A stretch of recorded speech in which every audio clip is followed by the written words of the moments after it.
John McWhorter, welcome back to the podcast. Great to be here, Yascha. The last time you were on this podcast, we had a conversation about your excellent book about what you call wokeness, about the identity synthesis. This time we're talking about your latest book, which is a lot more fun, I have to say, in part because the subject is a lot more fun, which is pronouns. And there's a little bit of political stuff that comes in. You have a discussion of the most controversial pronoun of this moment, the singular plural of they. But for the most part, it is not about kind of political issues. Why should we care about pronouns? What do pronouns tell us about the English language? Why are they worth thinking about?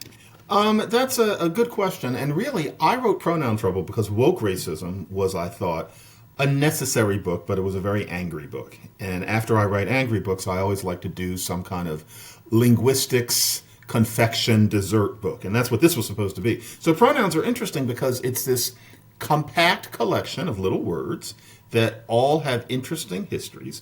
And, pardon me, compact set of words that all have interesting histories. And they also, I know we're editing, I'm sorry, all of a sudden dust. If that happens again, I'll run get some tea.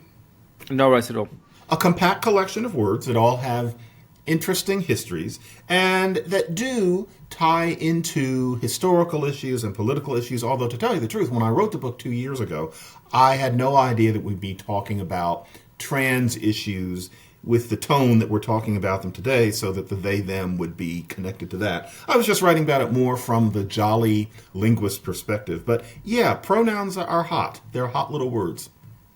Well, one of the things that I think pervades the book in an interesting way, and it might be worth mentioning before we delve into some of these pronouns, is a kind of general attitude towards language. One of my favorite facts about linguistics, which you know much more about than I do, of course, is that in English, the Oxford English Dictionary, for example, claims that it is a dictionary of usage, that it's trying to track which words have become established enough that they're going to be around for a while, but there's nothing prescriptive about it. The preface to the French dictionary published by the Académie Française says, or at least used to say, I believe it still does, that after taking into advice the opinions of learned bodies like the French, College of Physicians and so on, about what kind of words we might add, we decide, sovereignly, what is and is not a word in the French language. So that's a very different kind of attitude. You don't have a kind of prescriptivist attitude towards pronouns, right? You're quite skeptical about a lot of the kind of supposed rules that people have about what is the right usage and what is the wrong usage. Exactly. Yeah, linguists in general, this isn't just me, but linguists are definitely descriptive, and our idea is that language is interesting, and interesting as in complicated and nuanced the way it is. And to decree that the language should be a certain way, the judgments are almost always arbitrary, and more to the point, especially when we're talking about speech rather than writing, those prescriptions almost never work. And so the Académie Française is an august institution. You kind of wish you could be part of it, but they have next to no real effect whatsoever. And that's true of all of the academies, including the one in Germany that's trying to avoid the number of English words that are creating something called Denglish. Never has any effect. Things are just going to happen. And so it's better to just be along for the ride. And pronouns don't do what you would expect them to do if, for example, you are a periwigged person somewhere in London, somewhere in the late 1700s, deciding that English should be like Latin. That's nice, but the way English pronouns actually work is every bit as interesting as the way they happen to work in Latin. And so one of those examples that I think is rooted in this sort of long veneration for Latin is that a lot of people are going to say, I'm misspeaking when I say me and John are recording a podcast, even though that's quite a natural locution that comes naturally to English speakers. What is the case against it? I mean, why does that tick people off? And they say, you should say I and John. And why do you think we're wrong about that? Well, that's one of those things because it seems so normal to people that if you say Billy and me went to the store, then you should be able to say me went to the store. And if you don't, you shouldn't say Billy and me went to the store. And the truth is that whole idea is something that some people came up with in the 1700s thinking that English should be like Latin, where you would not say Billy and me, or Willie Amos or whatever, and me went to the store. You would say Billy and I. But in other languages, such as French, and the French don't consider their language sloppy, it would be Guillaume et moi went to the store, and the world keeps spinning and nobody bats an eye. And so it's a misanalysis of English based on a now rather antique veneration of Latin and ancient Greek that means that we feel self-conscious in saying something like Yascha and me are doing a podcast. It's perfectly ordinary English, just like it's perfectly ordinary French. Only in the 1700s and then thereafter were people taught that there was something wrong with it. And you get pretty good at saying Yascha and I are doing a podcast. It really is, it becomes effortless, but it has nothing to do with the way English grammar works. And we can't fix that. There is no way that people are going to start feeling okay saying him and me were in the store when doing a radio show or making a speech. It's just like people wore top hats. In the book, I compare it to the idea that in the summer, you're supposed to wear little tiny ankle-length socks instead of tube socks. That doesn't make any sense. It would almost be better to have the tube socks. But that's just the way it is. But we should realize that when someone says him and me goes to the store, it's not because they're it's not him and me went to the store. It's not because they're ignorant. It's not because they're breaking some rule. It's just that we have an artificial rule that we've been taught to observe. So that's the Yascha and me story. And there's a kind of slight element, potentially at least, of class critique in that, right? That There is. A lot of the time when there is that kind of prescriptive rule, it is a rule that you're acculturated into as you go through a formal education. And you learn that it is in fact incorrect to say, me and John are recording a podcast, and then you show off your greater erudition by saying John and I. So is that sort of part of a concern here, that really you're never going to fully change the language, or you're unlikely to fully change the language, but you might say, oh, these people over there are uncultured, they're not speaking correctly, and there's sort of something wrong with them as a result? Yeah, there is definitely some of that in it, especially because classism is more tolerated in enlightened, at least American culture, than racism is. And so classism gives that aspect of the human sentiment a kind of a vent. And so, yeah, to say he and I went to the store and to get to the point that you can do it without really thinking is kind of like learning ballroom dance, or in the old days that the cultivated person was expected to at least pretend to play the piano, or until very recently, someone like me was expected to at least be able to pretend to speak French. It was a class marker. And that's what this Billy and I ends up being. You pride yourself on having learned the trick. And it's a handy way to look down on people who haven't. And so, yeah, it gives us a way of being classist now that we can't carry walking sticks and parasols and things like that. Yeah. Obviously, there is a racial dimension to this, and part of that racial dimension is that there is a distinctive dialect of American English, which is spoken among many communities of African Americans. And in a similar kind of way, people often say, oh, that's wrong English, or there's something wrong with that. And you, in the context of pronouns, but also in other contexts, are often defended that as saying, no, that's just a dialect, in the same way that there's regional dialects or other kind of dialects. And there's nothing inherently better or worse in that way of approaching the language. Yeah, it's an argument that I frankly think is often not properly made, because if you say, if that's their way of speaking and it's part of their culture, if you criticize it, then you're a racist. You're criticizing them. And a person might think, no, it's actually non-racist for me to say you need to speak better. It means I'm being honest and I'm trying to bring them into the greater resources of society. But the truth is, typically people speak both Black English and Standard English depending on the context. And they don't think about it consciously, but that's the way it goes. And more to the point, it's that Black English is not broken English in any scientific sense. In many ways, it's more complicated than Standard English. There are a lot of interesting things about it.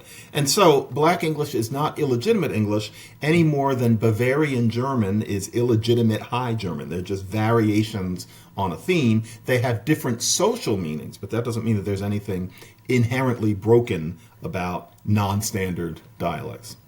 There's a lot of Germans who will disagree with that about Bavarian, but coming from Munich, I of course agree. You know what I mean. How do we think about sort of where are there any elements of language usage we can oppose? Is there anything where you say that's a better use of language or a worse use of language? Certainly, I imagine that when you're composing your articles, you're thinking, how can I write more elegantly? What is the right word choice, and so on? Where does the distinction lie between sort of being a weird top-hatted prescriptivist who's going around telling people how to speak and giving up any of the joys we take in expressing ourselves better or worse, right? I mean, to take an example that is not directly from pronoun trouble, when I think in some dictionary, one of the definitions of literally has now become figuratively, because people literally all the time say literally when what they mean is that it didn't literally happen. Do you think I can sort of oppose that use of literally because it just, robs that word of useful meaning when it's used in that kind of unthinking way? Are there some things in the language where you would have the sort of slightly curmudgeonly attitude? Or do you think, look, if people use literally to just as a word of emphasis, as just saying very or extremely or whatever, we should just roll with it and nothing is lost here? Barely, and it's because what's important is whether or not meaning comes through.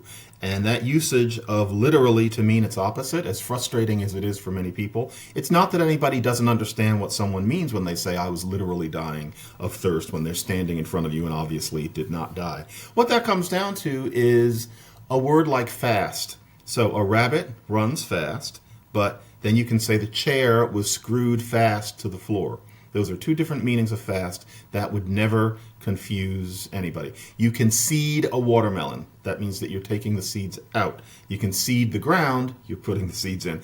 There are about 75 of those pairs in English, and you would never think of it. Literally, it's just one of them. And so there are just little areas of the language always that don't make logical sense like that, but they don't confuse because language is all about context. Now, aesthetically, kind of like, language, frankly, is like the physiology of a cat. Then there's such a thing as a cat show. Now, do I ever go to the cat show? In ways that are arbitrary. Like, for example, you could say, you can't just walk into the room and start yelling. That's an ordinary English sentence. You can't just walk into the room and start yelling. What most people say, for some reason, with just that word, is you just can't walk into the room and start yelling. You just can't walk into the room. To me, that's wrong. What you're saying is you can't simply walk into the room. If you say you just can't, what you're saying is you absolutely can't for some moral reason.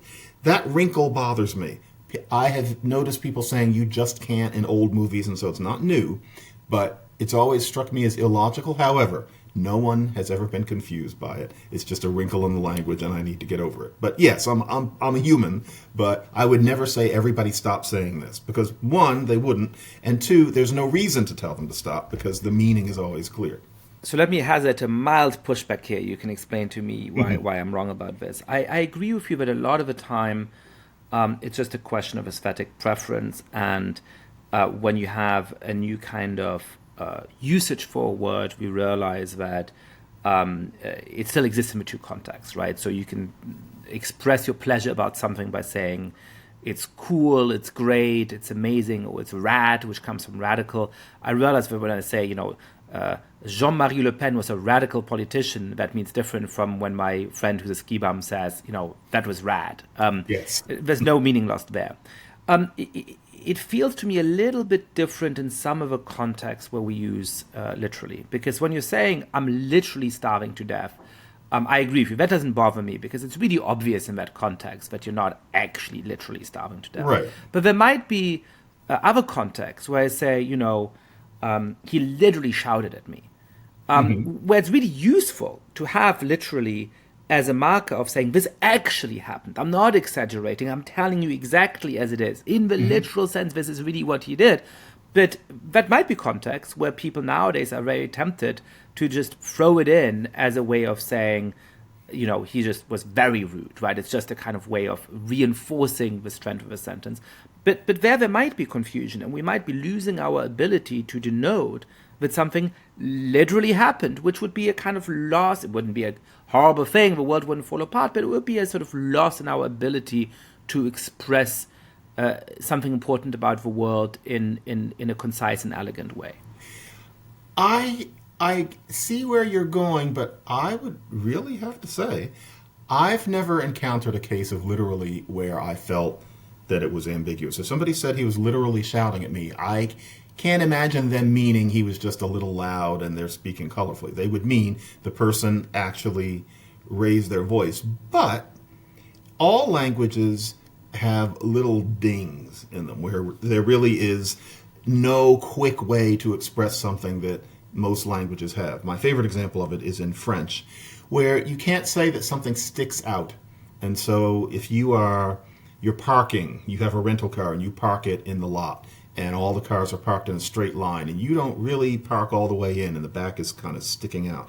You can say you parked wrong. There are all sorts of things you can say, but you couldn't go to the office and say, mine is the car that's sticking out back there. There's no verb for that. You just can't do it. In Swedish, there is not a word that you would specifically, Danish, there's not a word that you would specifically use to mean to get liquid off of something. You can't wipe. You can only erase. Everybody does fine, but all languages have those sorts of dings. But with literally, the idea that it really is creating a kind of ambiguity, I'd have to listen around for that one, because maybe you're right. I know what you mean about the potential, but I personally haven't seen it happen. But would it be better to have a language where you figure out a way around those things? Again, it's not like Denmark or France are falling apart because of this, but to use an English word example, the word biweekly really annoys me. And it's not that anybody uses it wrongly. It's not the kind of aesthetic judgment that we sometimes have with something like literally, but it's just like, they said let's meet bi-weekly. Do they mean twice a week or do they mean once every 2 weeks? It's really annoying that we've run these two very different concepts into the same language, into the same word in English. If somehow, I don't think this is feasibly practical, we could have a language commission that just clarifies this and says bi-weekly means twice a week, every 2 weeks means every 2 weeks, do not ever use word bi-weekly for meaning every 2 weeks, and we just decide together that that's how we're going to do going forward. That would solve some problems in the English language. Yeah, I'm going to concede that biweekly and biannual are unfortunate because you really don't know, and it really can create mistakes. I've had lawyers tell me that that's true with sanction, and so sanction is either positive or negative. They say that they don't like that. They wish it could change. That one, though, Frank, I'm not a lawyer, but I suspect that context takes care of it 99% of the time. But biweekly and biannual, yeah, are hard to the point that you have to avoid them. Those are little messes in English. I agree with you on that one. I'll take that as a great victory. Let's go to the basics of pronouns. What do pronouns accomplish grammatically in a language? And what elements of pronouns are the same in every language, right? What is it that pronouns do that we're going to do in English and in German and in Chinese and in every other language? And what are the kind of choices that English has made over time about how pronouns work specifically in English that might mark it apart from some of those other languages? Pronouns stand in for nouns. There's no such thing as a human language where you would say, I bought a chair and I put the chair in the living room and I sat in the chair, and every time I look at the chair, I think about the time that I bought the chair. There's no such thing. After you first mention the chair, then you refer to that chair as it. After you first mention Henrietta, you refer to her as she, and so on. Or this, or that, if you're talking about objects. There is no language in the world where that isn't true. And so no matter what language you're studying or that you've discovered, one of the first things that you're going to learn about it is what are the stand-ins for nouns. How languages differ is in how finely they cut the salami, and so how many different pronouns you have for how many different shades of concept. And if English is unique, it's that as languages go, English is pretty pronoun light. There are languages that take it to a little bit more of an extreme, but to only have I and then you for both singular and plural, and then he, she, it, and they, and that's it, and only he and she are distinguished by gender, but not any of the others. Just that's a little weak as pronouns go. And that is something that happens in Western Europe to an extent. But English really takes it a long way. We don't have enough. And that's been the grand theme of the development of English pronouns. And so, for example, in German, single you, du. And then for the plural, you've got either, was it ihr, and then politely sie. We just have you. And that's a very compact set of pronouns that's really overworking poor little you. And English has just been that way for many hundreds of years. I'm trying to think of a language that would have fewer pronouns. Perhaps Chinese might be one of those. No. No, because Chinese is well, all right. It depends on how you count it. They have two U's, and so ni for single, and then niemen. But then for them, ta is both he, she, and it, and so they take another light too. And that's Mandarin, which it's interesting. Mandarin and English have similar histories in that lots and lots of people have used them as second languages, and when that happens, languages tend to wear down somewhat. And so Mandarin is like that, but once you get into the other Chineses, they have more normal amounts of pronouns, and English is compact in that same way. Oh, that's a really interesting observation, because it obviously came to mind that Chinese, because of the different masculine, feminine, and neutral forms, all being contained in ta, has relatively few pronouns. And English, as you're pointing out, has relatively few pronouns, and it came to my mind that they were very old languages. But we are saying it's less about the age of a language than it is about whether it had to serve as a kind of local lingua franca, which puts pressure towards simplification of the language. Exactly. Why is it that, what are the pronouns that English has lost? When you go back to Shakespeare, when you go back to the Quakers, what kind of pronouns are they using that have fallen out of usage today? Mm-hmm. Real English, like if English were normal, we would say thou for one person and you only for more than one person. We would have, just as we have he and him, subject and object, we would have thou and thee, and there would be those two forms. If English were normal, over in the plural, it wouldn't be just you. It would be ye as the subject and you as the object. And in addition... Explain to us what the difference between that ye and that you would be. Ye was the subject, and so ye sit there. Hear ye, for example. You was only the object, and so Helen and Fred, I see you. Ye ought to sit down now, we're about to eat. So there were two different forms. Of course, that's not Middle English, but you take my point. It's like the distinction between we and us. Precisely, or he and him. That was throughout in a way that it would be unfamiliar to us now. And then early Middle English and before, wheat and yeet. Wheat meant we two. We meant me and three or more, me and then two or more people. Yeet was you two, and then you was if it was more than you two. And so we had dual pronouns, which many languages have. That was an early Germanic thing. And we kept them, and then we let them go. What about one of the most striking features about pronouns to me in the English language? That is about distinctions of politeness. Many languages encode distinctions of politeness in which pronoun you use. In French, that is tu and vous. In German, it is du and sie. Is it a coincidence that English doesn't have those? Does that have roots in some great social egalitarianism in the history of English-speaking peoples, but it's not really particularly obvious when you think of the English aristocracy or of practices like slavery in the United States?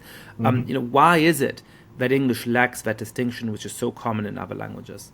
Yeah, it's a mystery to an extent because it's something that really starts to fall away in the 1600s. Pretty much when Shakespeare is done with it, it starts falling away. It used to be that you would say you to somebody who was above you, and you would say thou to somebody who was below. And then it got to the point where you was the polite form, and thou was what you used with kids and with intimates. In other words, the normal European language routine. English was normal in having a tu, vous, a du, sie, a tu, usted, all of that.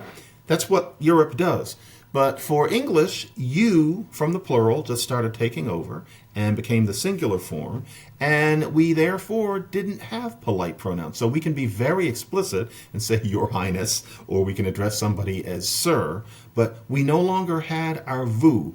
And the reason seems to be not the tempting one. I wish that I could have written in the book that it's because of the origins of bourgeois culture among Anglophones and people didn't know what to use with one another because there were so many newcomers in the city or something like that. But all of those things could also explain Oslo, Berlin, Moscow, Rome. Those were things happening all over the European continent. Why in basically London, Oxford, and Cambridge it got to the point that there was no thou, whereas it persisted out in the country and in some places still does, is partly just that there is a genius of English. And by genius, I mean definition 2, which is that there's an essence to the way English grammar is that was set in place when Vikings beat up the language starting in the 8th century, which is that English likes to take it light. There's a tendency. Linguists don't fully understand why some languages are like this and some aren't, but it's certainly the case that some languages kind of want to be harder, and some languages just would rather have as little furniture as possible. And all languages are always getting complex in various ways. But when it comes to pronouns as well as aspects of verbs, English wants to be left alone, and that has continued with the pronouns right up through eliminating thou completely, rather than maybe making its area narrower, which is what a normal language would have done. And so we just have less stuff. We make do with less stuff. It's interesting, of course, that when some linguistic convention is older, we naturally associated with formality, which is a little bit strange because it's not obvious that people were in general more formal in the 16th century than they are today, but that's our cultural notation. So if I went around New York today saying, it is very nice to see thou, which would be very odd, but people would think, I mean, A, that I'm a little deranged, but B, that I'm being very, very formal, right? Mm-hmm. Whereas in fact, you're pointing out that thou was the informal form and you was the formal form, but that's not how we would instinctively hear it today. Yeah, it's funny. Being the age I am, having grown up in the 70s and 80s and loving teaching myself languages, I remember the thing that you would read with any European language is technically there's this thou form and this you form in the language. People are using the thou form more and more. And so you would learn in French textbooks. It's not like what you see in old movies. More people call each other tu, etc. I heard that with German du as well. And that's the way it was in the late 20th century. But the funny thing is English, you would expect, therefore, if it were that kind of thing, that thou would win. But instead, it was the vous that won, which is exactly what you wouldn't have expected. And yet here we are today. Yeah.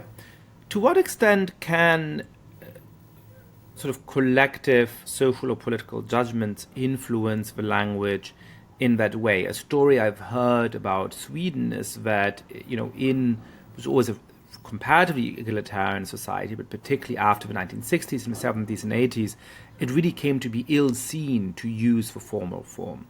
Mm-hmm. And that as a result, the informal form has really taken over in that society.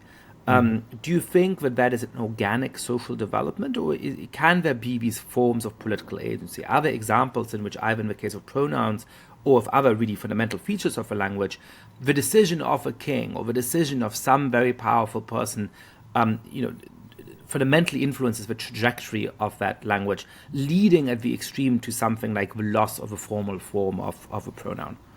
Yeah, it's hard to impose things on casual speech as opposed to writing, but where it happens, it's going to tend to be in relatively small, homogenous communities with perhaps a kind of pride.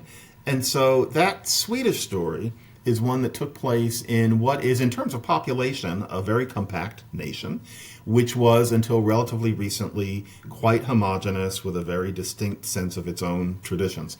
And so that kind of fiat, combined with there being a common feeling literally among almost all people, was such that you could chase away the vous form in the sense that they have. That would have been much less likely in Russia. That would have been much less likely in, for example, Saudi Arabia, China. Larger and more, let's leave out Saudi Arabia, but larger and more diverse nations. And so that's why it's so hard to really do it, for example, here in the United States. Now, you were talking earlier about, areas where some useful word might be missing in a language. Like I believe you said the word for sticking out in French. There's just no compact way of saying that. You seem to believe that the English use of pronouns has one kind of problem like that, which is that if I am in a room full of people and I say you, it can sometimes be ambiguous whether I mean you, John, or whether I mean all of you people in this room who are hearing what I'm saying right now. And of course, there's instinctive workarounds that people have sometimes created to that problem, like the use of the word y'all. Is that a problem in our current English? There it feels like you have a preference for reintroducing those kind of words, not necessarily by a linguistic commission headed by some dignitaries, but in a sort of organic way. But you feel like it would be better, or in fact it is a positive development, but it seems like we're getting the re-emergence of some of those forms like y'all. You know something? I never thought of it this way, and this is always a healthy way to think, to reclassify things. Talk about a ding in French or a ding in Russian. English's ding is the pronouns. The ding in English is that we don't have a way of saying thou. And so, yeah, we are trying to do it with things like y'all. And the problem is that once a language is highly codified, standardized, and you see it spontaneously in writing in your head rather than just spoken, it's hard to make fundamental changes like that, especially with pronouns, because they're not really just words, they are tools, they're nails, they're screws, they're blood vessels, and so it's hard to do anything different. And that means that when y'all comes in, it can only be considered slang. It can't be considered a new word that you put in the dictionary without a marking such as slang. And therefore, we are trying to be normal because it really is awkward to not have a way of saying thou. But those ways can never be official. And I think one thing that we're noticing, given the increasing informality in American and also just Western societies in general, is that outside of the South, outside of the black community, y'all is catching on ever more in colloquial circumstances. You can see, I see the kids at Columbia who, are not often from the South, trying to make this language normal by using y'all to an extent that their equivalents, i.e. me when I was in college, were not using it. And that's because we have a ding.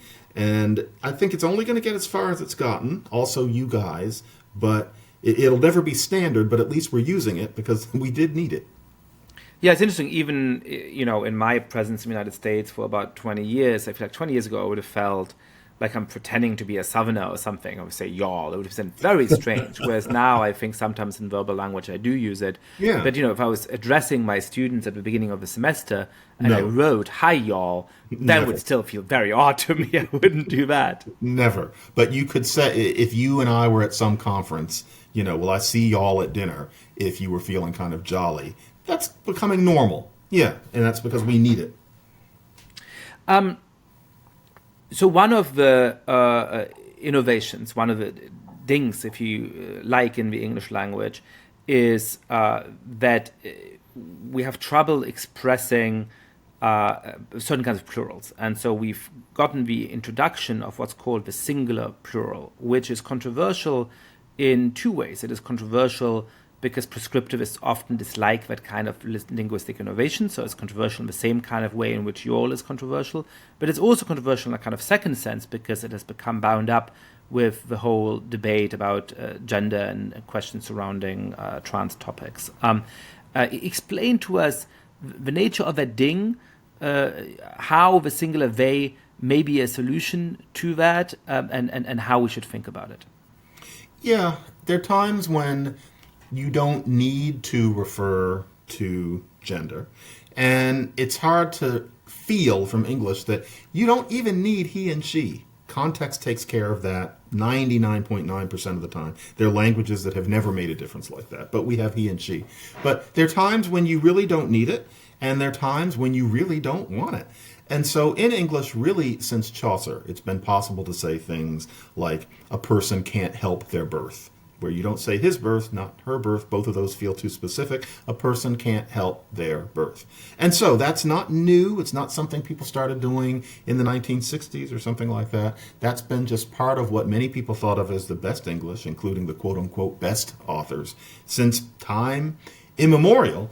But grammarians had this idea, and once again, it had to do frequently with the worship of Latin and ancient Greek, there was an idea that they has to be plural because they once only was plural. So if you're going to look at how they is used in Beowulf, okay, it's only plural. But language changes and pronouns change too. And it was long thought that they could be used in the singular. Frankly, if we had a larger corpus of Old English, I would bet quite a lot of money that it was already being used that way then, but it just doesn't happen to be preserved. And so we've had that a long time, and even if the Strunken White version of things tells us that we're not supposed to say, tell each student that they can hand in their paper after 5 o'clock, we all do. You might not write it. Your editor might not let you write it if you write for the public, but everybody says it. Nobody hears anyone say that and thinks, I'm not sure what they mean. Do they mean they in the plural or a singular person? So then come to roughly 2015, and the non-binary person wants a pronoun that makes sense for them. It makes sense to think that we could make up a pronoun, partly because that would be fun. A lot of us like to make up words and make up languages, but a pronoun can't catch on. You can't bring in a new one because they're not words, they're tools. We use them too often to use a brand new word like Zaganka or something. It just won't work. You can shorten it to ka. It still won't work. So what do you have that you can use? There's some languages where they would have had 50 pronouns to choose from. That is not us. And so really the only one that makes sense is to refer to non-binary people as they. And so we have a job to do because we need to adjust to something that does not feel natural at first, but that I very much think that we can all master with just a little patience and practice. So that's very interesting because you're kind of taking a middle position in this linguistic question, but that also doubles as a culture war, right? Where on the one side, there are the people who say, the way to use the English language is he or she. They, in this kind of context, is just really strange. And so to refer to somebody as they is an aberration of the English language. Saying, no, that's the kind of logical way of updating for those changed social contexts. On the other hand, there's of course a lot of people who do want to use neopronouns, right? Who want to say sie and theirs, and so it sounds like a German is speaking, and all kinds of other pronouns that are invented with a kind of political purpose, a purpose of liberation or whatever, right? But a purpose to sort of represent something, but newly invented. And you're kind of saying, get off your high horse about they as a reference to a person. That's perfectly fine, but cut it out. Trying to invent these pronouns is just never going to work. Is that roughly right? Yeah, and it's not that I don't see the fun in the invented pronouns, but Z and all of those are never going to get any further than Latinx. And Latinx is not illegitimate just because it's only used among artists and intellectuals and activists. That many people seem to think there's something wrong with that. But it's not going to be used by the Latino person, quote unquote, on the street. That's just not going to happen. And it's the same way with Z. I wish it were otherwise, but that means that we have the challenge of using they, because in speech especially, he/she, she and he, those aren't the way human beings talk. And so we can't use the written strategies. And so that's the they. And I like it partly because I think that it's the right thing to do morally, and also because it does add one more distinction, although with a homonymy, in our pronominal system that really has kind of needed them. And also you don't see language change happening much. Generally it happens very slowly, but in this case you actually get to see something happening. And so, for example, if you watch an old movie or if you read old books, the words wonderful and fantastic mean different things. You have to be careful. When someone says, I don't want to be fantastic about this in 1925, they mean, I don't want to let my imagination run away with me. If somebody in Jane Austen says that something's wonderful, they don't mean that it's great. They mean that it's wondrous, that it's magnificent. It makes you wonder. That sort of thing is happening all the time. There's still people who use fantastic in that way, especially literary people and people who are very old, but you can't feel it coming. You can't feel it happening. Whereas with the new they, it happened, as I say in the book, it seemed to pop up sometime between when the TV show The Office ended and when Donald Trump came down that escalator, sometime between those two things. And so here we are watching something happen, and for me, I just say, let's watch, because it's not going to stop. It's already too well established, at least among a certain set. And if we are around or among that certain set, it's just something new to accept, I think. One of the things that's interesting about language is that this prescriptivist instinct is very hard to realize, that telling people you should now use the language this way, we've invented a new pronoun or whatever, and, please, it's very hard to make it work. The other thing is that it does seem to betray how we perceive the world, whether we want to perceive the world that way or not, in a way we don't always have full control over. So I have one controversy about pronoun use in mind here. During the last Dutch election campaign, there was a kind of far-right politician on a Dutch TV talk show, and there was a trans guest, and who I believe was a male to female trans woman, a natal male who had transitioned to being a woman. And this far-right politician sort of deliberately kept saying he, as a way to indicate that he did not believe in trans ideology and that he would not pay this person the courtesy of referring to them by their preferred pronoun. And at some point, another politician who was invited in this talk show got very annoyed and turned to this far-right politician and says, "Stop doing this is disgusting, can't you see that you're hurting him?" Referring inadvertently to the trans person by that pronoun. Right. How are you thinking about sort of how the use of pronouns can sort of give us away, can sort of demonstrate that even for this particular more left-leaning politician was clearly committed to being courteous to this trans guest, as I would want to be courteous to a trans guest, and at some level does believe that a trans woman is a woman. In that heated moment of linguistic use, it seemed to betray that at some level his mental mapping is a different one. Yeah, and that can't be denied. We're in a really interesting time there because it's no longer a rarity to know someone who was born as one gender and now identifies as something else. And it requires a mental exercise of thinking about your use of pronouns when it's usually not what you think about. You think about your use of real words, not the pronouns. It's like having to think about the way you walk. And the truth is that usually with trans people, it's rather evident what they were born as, and that has nothing to do with any kind of disapproval, but you can see it, and you're used to tying that kind of appearance with a certain pronoun. That's the same kind of work as using the new they. I've only known one person who transitioned well, a colleague of mine who went from man to woman. And it took me some years to say she instead of he, and to do it spontaneously so that I would never mess up, because I genuinely came to process them as a woman. Took years. That was hard. They would get a little peeved at me for messing up the pronoun, I remember, but it didn't help. It was just, you're mentally locked in. All of us are going to have that issue, and I think most trans people will understand it on some level, especially that person is upset and they say he because they're really processing a he, even if they respect that the person has decided to identify as she. I think all of us will have similar experiences. Since I've made the bridge to Europe, there's an interesting set of questions in German that I'd always wanted somebody linguistically expert to give me their opinion on. So I'm going to abuse this occasion to make you that person. There's a very strong conviction, left of center, but to some extent in the German mainstream as well, that certain kind of generic nouns imply that everybody is a man. So, for example, the word for student in the plural is Studenten, and the word for a group of exclusively female student is Studentinnen.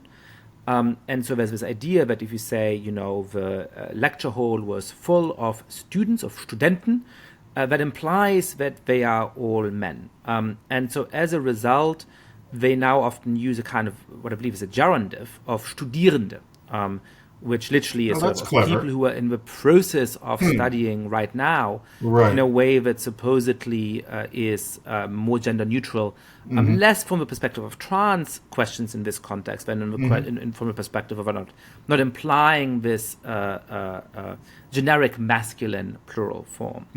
I would love to hear your opinion on whether you think that the kind of underlying theory of social change holds. Is it actually true that when people today say, die Aula ist voll von Studenten, the auditorium is full of students, what anybody would picture is a room with exclusively male students. And if we successfully get people, as we have to some extent in German, to transition towards saying die Aula ist voll von Studierenden, the lecture hall is full of people in the process of studying, but that actually changes sort of what mental image we have in the world. And of course, there's an underlying further aspect of that theory of social change, which is that somehow if now my mental image of those students changes, then that makes me think differently of the appropriate role of women in society, or young women might more easily picture themselves as going off to university and pursuing those kind of careers and so on further down the line. Does that seem realistic to you or not? See, it goes language by language. It's been shown that in French, where you have, for example, il versus elle for they, so ils for boys, elles for girls, that when you use il in a gender-neutral way, it does encourage a picturing more of men than women. You don't spontaneously picture men and women when the word il is used. Now, if we're talking about a context, I'm flying by the seat of my pants here. We're talking about students. And so Studenten and then Studentinnen. I think if you talk about a room full of students based on what today's reality is, Studenten, you picture a room full of men and women. You don't picture a room full of guys in a line like they would have been in 1865 in Prussia. Studenten means both. Studentinnen, you imagine a room full of girls. There's no way to give a word that would imply that they're all men. Actually, it's only women that you could be specific about. If you have some other way of doing it, such as the Studierende, that's clever, actually. I wonder if that works with everything. But Studierende, that means that you're not really picturing gender at all. Will that be better for women?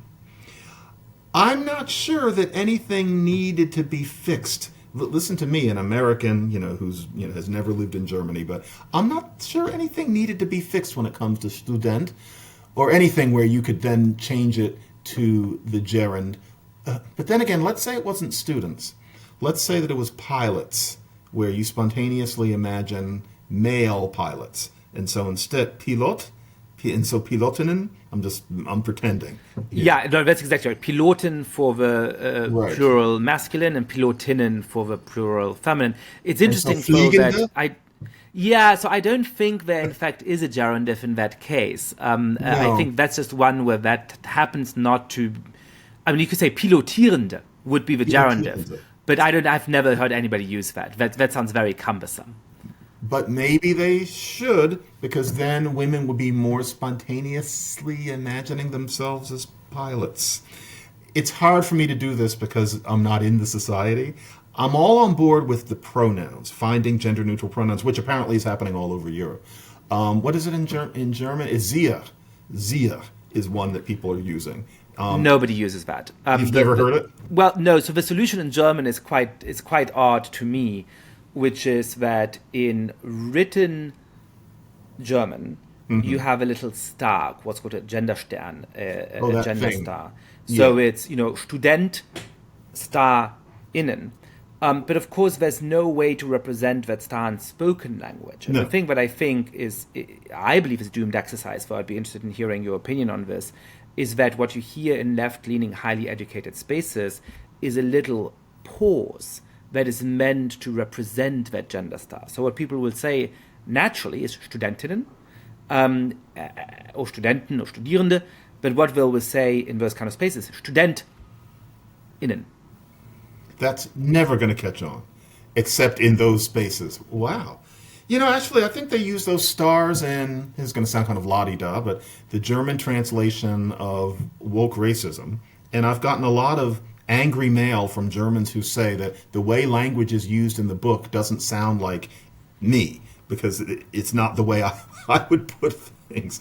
But apparently it's that accepted. That little pause. That is very interesting. And I have to say that your publisher should have consulted you on that question. I don't know which way you would have gone. But it is certainly a usage that is coded as very woke. And so to translate that book into German with a usage that's coded as very woke without consulting you is an interesting editorial choice. I'm also told that I sound like an angry Prussian general in that book too. And I figure maybe I need to just eat that John, up. that I think is just your true nature. That's nothing to do with your publisher. That's just me. But I think I'd have to think harder about the students and the pilots, because that's extremely loaded. My sense is that it's not needed in some areas of society, but then in others maybe it would be. I don't know how important it is for women to think of themselves as pilots, because that's not a business that I know much about. But I do know that I've only had one female pilot that I knew of. So yeah, depends. Since we've transitioned quite naturally to your last book, where do you think we're at in this cultural moment in terms of that debate? You and I both wrote books criticizing the excesses of this ideology when it had such a strong hold over society that it did feel, I think, like a brave act to write those books, and we got a lot of incoming for it. Now we're in this sort of paradoxical situation where I would say three things characterize it, and I'd love to hear how you're thinking about it. On the one side, many of those practices still exist quite strongly. When you look at K-12 education, I think much of it is still trickling down towards that and is shaping the pedagogical practices of people in ways that I remain concerned about. On the second level, you, of course, have a very strong political backlash against that. One of the things that I warned about in my book, and I think you've warned about in various ways and contexts as well, is that this is actually just going to strengthen right-wing populism and reaction. And, of course, we are seeing now a very strong attempt to use executive power to dismantle this ideology, sometimes in ways that I think are unacceptable when they actually push against forms of coercion that exist, but many ways by imposing new forms of coercion themselves that I'm very concerned about. And perhaps to add one more dimension, thirdly, you're now seeing the beginnings, at least in some circles, of a kind of re-embrace of wokeness on the left. I was very struck that the Democratic vice presidential candidate, whose name I'm interestingly blanking on right now, Tim Walz. Just a few months. I know, said recently that, our problem is, the reason why we lost the election, or something along those lines in context, that, we did not sufficiently defend wokeness and DEI and affirmative action. Are we just condemned to a worsening pendulum swing? Can we find any kind of more sensible new equilibrium? I think books like the ones that both of us wrote contributed effectively to a backlash, which means that thing that we were both so upset about in 2020 and 2021 has retreated considerably from wider society, depending on what you're calling it. There are many fewer people being fired. There are many fewer people being canceled in any sense. The people who think that way are on the defensive in a way that they were not for a good couple of years in there. I think that not only in education is it still around, although not as badly as it was in 2020. It's withdrawn somewhat. There's been an embrace of phonics, which is extremely unwoke, for example.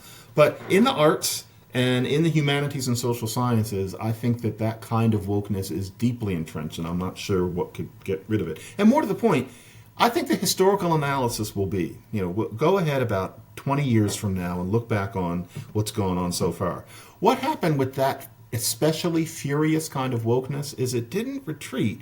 It moved on to a very particular subject, which is Gaza.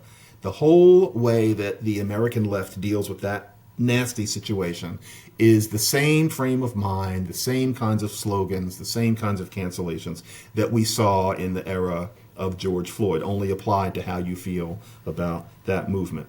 And so looking at that, I think once they no longer have that to vent that sense of self-righteousness on, I wonder where else it will go, because it isn't it that seeks expression and release in a certain kind of person. I'm not a sci-fi person. I'm not sure I can predict where it'll go, but we're never going to be completely rid of it. The idea is for it to be on the defensive, and I certainly was hoping that we would not have the utter ham-fisted absurdity that we have seen from the right so far. Who knew then that Trump was going to become president again? So that's a whole different mess. But it's much less, that wokeness is much less than it was, and the ordinary person is much more comfortable speaking against it and resisting it in their workplace than they were then. So I'm happy to see that. But no, it's not going to go away completely. It's like bedbugs. That's interesting because it's a kind of functionalist analysis in a sense that you're given, which is that there's a kind of demand for an outlet for that kind of moral disapprobation. And I think that's roots in an interesting similarity and difference we have, where you describe wokeness as literally a new religion. And I, in a slightly different way, would say that if wokeness is a religion, then Marxism is a religion, and I think that goes a little bit too far in my understanding, but it certainly is filling a religion-shaped hole. It certainly is kind of the way that a moral community shaped by the assumptions of Puritan religion needs an outlet to exorcise people from the community. It fulfills a need that they have, yeah. That's interesting. And they're not just going to stop it because the cause that they're most interested in now goes away. They find another one, and it'll be interesting to see what that cause is. I think we have something unpredictable that's going to happen. That's how social history goes. We have no idea what's going to happen a year from now, and it might involve them. We'll see. So to round off this conversation, perhaps one way of thinking about this is that, I've become much more optimistic about our ability to resist the hold of some of these ideas in society. I think I've become more pessimistic about the idea that what is going to replace it is a principled philosophical liberalism that celebrates the things that I care about in a society, including the equal standing of everybody and norms of due process and all those other kinds of things. Instead, it feels like either we're going to have a pendulum swing to a victory by the populist right that isn't woke, and that's a good thing about it, but has other things that I find to be very concerning, or just a splintering of society, right, which is perhaps in some ways the worst outcome, where some political power is held by the right and it's used for kind of right-wing cancel campaigns. There's going to be certain states, certain communities, certain municipalities where we have all of this kind of moral pressure from the right. And then there's going to be other realms, and perhaps including some English departments, departments of comparative literature and so on around the world, perhaps at some universities, many K-12 schools, where the kind of illiberal elements of that woke left still reign. And so we sort of split the country up between two illiberal ideologies rather than being able to come towards a shared understanding of the appropriate norms for our society. If the next president is J.D. Vance, then we know what that's going to mean on all levels. Vance or anyone like him, but Vance strikes me as the likely outcome. If the Democrats can come up with somebody with a certain magic, and the president of the United States becomes somebody who can make some damn sense and has a sense of setting the moral order and has a sense of how to communicate with ordinary people, that might mean that there's a pendulum swing to what you might call a center.